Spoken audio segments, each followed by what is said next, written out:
자, 그러면 행성 관련된 신화 이야기를 좀 해드리려고 하는데요. 아까 그 올림포스 고 12신들뿐 아니라 신화에 나오는 요 다양한 신들을 캐릭터로 이렇게 너무 귀엽게 만들어 놨죠. 네. 그런데 그 각각의 신들의 특성을 너무너무 잘 나타낸 것 같아요. 네. 자, 먼저 태양의 신 아폴론인데요. 자, 제우스와 레토 사이에 태어났던 이제 신이었죠. 자, 어, 뭐 대리석상으로도 잘 표현을 해놓긴 했지만 요 애니메이션으로도 특성을 굉장히 잘 드러내고 있어서 가지고 왔답니다. 어, 태양의 신이잖아요. 그래서 하늘 높이 떠 있기도 하고 굉장히 빛나는 존재로 많은 사람들의 사랑을 받는, 게다가 능력자이기도 했었거든요. 그런데 가슴 아픈 사랑 이야기도 있었죠. 이 물의 요정이라 함은. 근데 생각해 보세요. 물은 태양을 만나면 증발돼서 없어지잖아요. 이 물의 요정이 태양의 신을 너무 사랑하는데 신들도 급이 있거든요. 차마 요정 따위가 범접할 수 없는 너무 높은 지위의 신이었던 거죠, 아폴론이. 그래서 말도 못하고 타들어가서 결국은 죽고 말았다는. 근데 너무 불쌍하잖아요. 그래서 그 가련한 사랑을 해바라기라는 꽃으로 만들었다고 하죠. 그래서 지금도 해가 가는 쪽을 그렇게 하염없이 바라보고 있는 해바라기의 탄생 이야기와 관련이 있습니다. 요건 이제 황금마차 이야기인데요.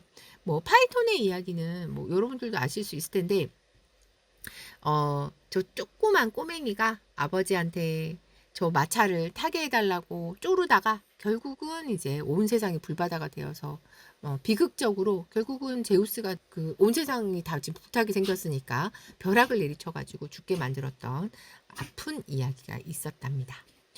그리고 월계수가 된 다프네 이야기도 빼놓을 수 없는데요. 사실 신화 이야기는 그 제가 점성술 주사위 강의할 때는 막 시간이 여유가 있어서 막 신나게 하는데 이 점성술 강의할 때는 사실 시간이 좀 부족해가지고 그냥 간략하게만 알려드리고 좀 아쉽잖아요. 선생님 신화 이야기 좀 더 상세히 알고 싶은데 아쉬워요 하신다면 제가 수강생 전용 비공개 밴드에다가 점성술 주사위 강의할 때 했던 그 신화 이야기를 올려드릴게요. 그러면 여러분들은 풀 버전으로 다 보시는 걸로 지금은 간략하게만 말씀드리고 넘어가도록 하겠습니다. 여기 요 앙증맞고 귀여운 요 신은 누구일까요? 한번 남겨보시겠습니까? 누구일 것 같으세요?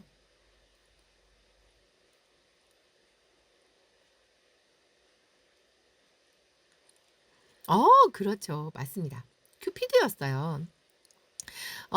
그런데 사실은 아까 앞에 보면 엄마 레토가 임신해 있을 때 이 헤라가 몸을 풀지 못하도록 엄청 괴롭혔거든요. 근데 그 고난을 이겨내고 결국은 쌍둥이 남매를 낳았는데 엄마를 괴롭혔던 임신 중인, 얼마나 임신해 보신 분들 아시겠지만 배불러 올 때 얼마나 힘든데 그 배불러서 힘든 그 임산부를 쫓아다니면서 괴롭혔던 괴물이 있었죠. 이 피톤.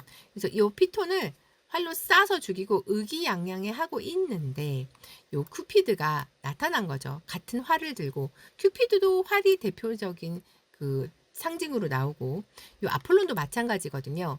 그러다 보니 아폴론 입장에서 저 큐피드가 들고 있는 저 활이 너무 가소로운 겁니다. 그래서 놀렸던 거죠. 큐피드를. 야, 큐피드! 그런 장난감 같은 활 가지고 뭐 하는 거야? 활은 말이지 이렇게 괴물 죽일 때 쓰는 거지 하고 놀렸더니 저 큐피드 화가 났겠죠. 그래서 한 방 맞으면 바로 사랑에 빠지는 황금 화살촉으로 뿅 하고 쏘고 저 다프네한테는 납 화살촉으로 쏜 겁니다. 그러니 다프네는 이 아폴론이 너무 싫어서 경계가 날 정도고 이 아폴론은 다프네가 너무 사랑스러워서 눈에 하트 뿅뿅이 됐던 거죠. 그래서 다프네를 향해서 쫓아가고 다프네는 도망가고 그러다가 결국은 다프네가 이럴 거면 차라리 나무로 만들어 주세요 하고 소원을 빌었다는 그런 신화 이야기가 나온답니다. 어쨌든 간에 이 괴물 피톤에 관련된 이야기 말씀드렸고요. 요 달의 신 아르테미스는요. 요 아폴론하고 어떤 관계였는지 혹시 아시는 분 계실까요? 엄마 아빠가 똑같죠. 남매지간이었거든요. 심지어 쌍둥이였습니다. 그래서 신화에 따라서 신화 자체가 뭐 그 역사적으로 증명이 돼 이런 게 아니잖아요. 그래서 어떤 신화책은 쌍둥이 누나라고 나오는 책도 있고 또 어디서는 또 동생이라고 나오기도 하고 그래서 알 수 없지만 누나라고 나왔던 그런 신화책에는요. 먼저 태어나서 엄마가 몸 푸는 걸 도와주는 산파 역할을 했다. 뭐 이렇게 또 나와 있기도 합니다. 어쨌든 아르테미스는요. 특성이 있는데요.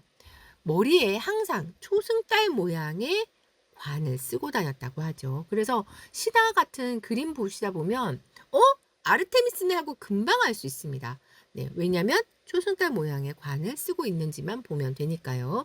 네, 그리고 헤르메스 같은 경우는 아까 제가 날개 달린 모자 얘기를 했었잖아요. 그래서 신화 그림 같은 데 보면 날개 달린 모자를 쓰고 있는 혹은 날개 달린 신발을 신고 있는 헤르메스구나 하고 금방 알 수가 있답니다. 요 아르테미스 같은 경우에는 처녀신이었어요. 그래서 좀 성격이 좀 더 까칠하고 깐깐하고 약간 그런 면이 있었던 것 같아요. 그래서 나중에 신화 이야기에 악타이온의 사슴 이야기 뭐 이런 이야기도 나오고요. 뭐 니오베의 14남매 보복 응징 이야기 뭐 이런 것도 나중에 제가 동영상 올려드릴 테니까 꼭 보세요. 자, 이번에는 제우스의 전령 헤르메스인데요. 마이아와 제우스 사이에 태어났던 아들이었죠. 자, 항상 헤르메스는 특징이 있었으니 날개 달린 모자, 그리고 날개 달린 신발, 그리고 카두세우스라고 불리는 저 지팡이를 가지고 다녔답니다. 그래서 그림 같은 걸 보면 헤르메스구나 하고 금방 알 수 있도록 특성이 잘 드러난답니다. 자, 그리고 미의 여신 비너스인데요. 아까 신화 이야기 들어서 아시겠지만 우라노스의 성기가 싹둑하고 잘려서 바다에 떨어진 고기에 거품이 부글부글 생기더니 뿅 하고 태어났던 아프로디테였던 거죠. 그래서 탄생 자체가 굉장히 좀 특이하기도 했었고 욕정이 남달랐습니다. 그래서 수많은 남자 신들 뭐 인간 막 이렇게 바람을 엄청 많이 폈는데 물론 제우스보다는 적게 폈겠죠. 신들의 왕 제우스는 정말 따라올 자가 없을 만큼 바람을 많이 폈답니다. 왜 우리가 아프로디테를 미의 여신이라고 하는 걸까? 당당하게 미녀 쟁탈전에서 우승을 했기 때문인데요. 그래서 요 해당되는 이야기도 신화에 굉장히 재밌게 잘 나와 있으니까 꼭 참고해 보시기 바랍니다. 하나만 물어볼까요? 여기 지금 여기 이 신은 누구일까요?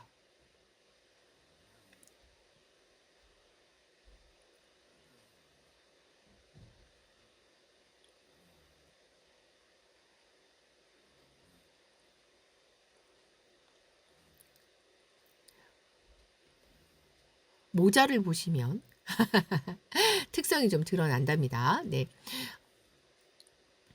이 비너스가 바람핀 하도 많아가지고 이렇게 막 계보가 그려질 정도로 바람을 많이 폈다는 요 모자 혹시 아세요? 날개 달린 모자잖아요. 맞아요. 수성이었던 겁니다. 헤르메스였어요. 그래서 신화 그림 같은 거 잘 보시면 누구네 하고 금방 알 수가 있답니다.